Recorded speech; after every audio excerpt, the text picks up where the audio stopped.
Apparently there is a 2-story Barnes & Noble that just opened, and this one, her book came out today. A book series. What book are we looking for?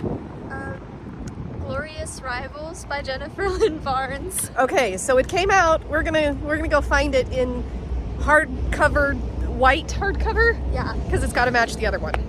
Hi, I'm Tamara, teaching Mrs. H. I'm a former high school teacher that has now left the classroom to kind of just explore the world. So like, comment, subscribe, come with us, and let's see what kind of fun we can find. Today, my daughter and I are exploring a brand new 2-story Barnes & Noble. There are very few things in this world that I have a hard time saying no to. One of those would be my 18-year-old daughter, and the other one would be books. So when she sent me a video of a 2-story Barnes & Noble opening up near us, of course, we had to go and check it out. My daughter collects books. She collects books that are from a very specific author. And in this series that she is collecting, the book is a Barnes & Noble exclusive. It came out today, so we decided to go check out this 2-story Barnes & Noble and see if we could find it.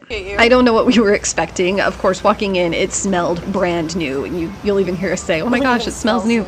But I don't know what we were expecting with a 2-story Barnes & Noble. I think we were expecting this like huge cavernous space, but it was really just a typical Barnes & Noble just spread over 2 floors. So as I mentioned, we are looking for a very specific book. My daughter collects novels by the author Jennifer Lynn Barnes, and she's been collecting this series. She got the first one, a Barnes & Noble exclusive. So if you're unfamiliar with the world of bookstores, the books sometimes come out in exclusive hardcover copy colors for specific stores. So she asked me very nicely if we could go to Barnes & Noble and get it instead of like to Target, because Barnes & Noble had the white copy cover, and that was what the first book in the set had. I will do anything for her, and she knows that. Because I want everybody to love reading, I love that Barnes & Noble has these little book plaques for some of their books to get you interested. And I've never really understood why Barnes has such a wide selection of Lego, but I am not complaining about it. And also, I kind of want this one because we have this statue in Scottsdale. And I am such a book nerd, but look at how pretty this is. The cover and the pages and just everything, and then the gold leafing on the edges. Because my daughter collects books and because I teach English literature, well, at least I used to, I don't anymore, but because I teach English lit, we had to make a deal, and our deal was we came for the book that that she wanted. We were not buying anything else. To tell you how hard that was for me as somebody who teaches and loves literature to walk out of that store with only one book. It was really hard for her too, but we kept each other in check pretty well. After exploring downstairs for a little bit, we decided the book was probably upstairs, so we took the escalator to check out what might be upstairs. We did not find her book at the top of the stairs, but what we did find was the children's book area, and if I still had a classroom, even though I teach seniors, I definitely would have purchased this book. And this one. Me too, bestie, me too. We spent a good amount of time exploring upstairs because there were toys to play with, obviously, but they also had a really cool cafe area, which most Barnes & Noble and most big bookstores do. They have like a little coffee shop and a little cafe area. We didn't buy anything because, again, we were holding each other to our only buying that one book and then leaving, but they had some really cool like snacks and cake pops, and they had some lemon bars, which, if you know me, lemon bars are kind of my big weakness. But we were good. We did not explore.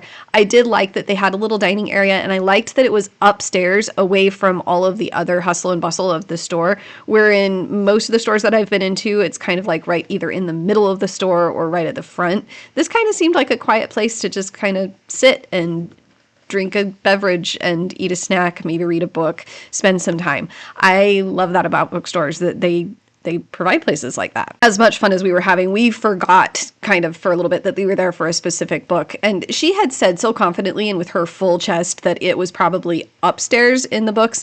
It was not. I think it's downstairs. So yes, we headed back downstairs. And if you look over her shoulder, that's where we found the book. But of course not before exploring other ones. On the side. So that's number 2. Yeah. That's number 3. Yeah. And that's number 6. The first one I know is called Binding 13. I'm going to have to read them. The numbers on the covers were throwing me off. Sticking to the we're only going to buy one book was very, very hard for me, especially when I got to the Kristen Hanna section, because she's currently my favorite author. One of her books is currently being made into a movie, which I'm really excited about, The Nightingale. This one is the one that I just finished, and it was a really good book, don't get me wrong, but the ending felt super, super rushed, like she was trying to just finish the book. But all in all, I mean, I love her. I've lost her. I've lost her. A lady heard me saying that I'd lost my daughter and was concerned for a minute, but I was like, no, she's 18. Did we find it? Yeah. What was our deal? I told you I'd come here if what? I only get the one. Okay, just making sure. But I have the first 2 books. Okay. They're so good. Guys, read this series. It's so good. After we found her book, we did end up going back upstairs to just explore for a little bit more and play with the toys a little bit. Hey, Allie, what's your favorite dinosaur? The pterodactyl. The pterodactyl. The pterodactyl. Say that again. The pterodactyl.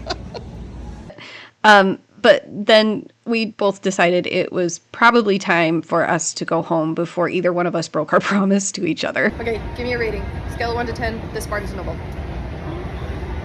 An 8. An 8? An 8. Okay. Why? The escalators are kind of scary, not gonna lie. Yeah, Michael would probably agree with you on that. Michael is my son-in-law, and he's worked with elevator repair his whole life. We did it. We managed to get here and only leave with 1 book.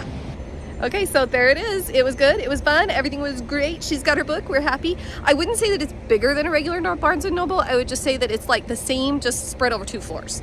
But it's really nice. So if you're in Phoenix, come give it a try.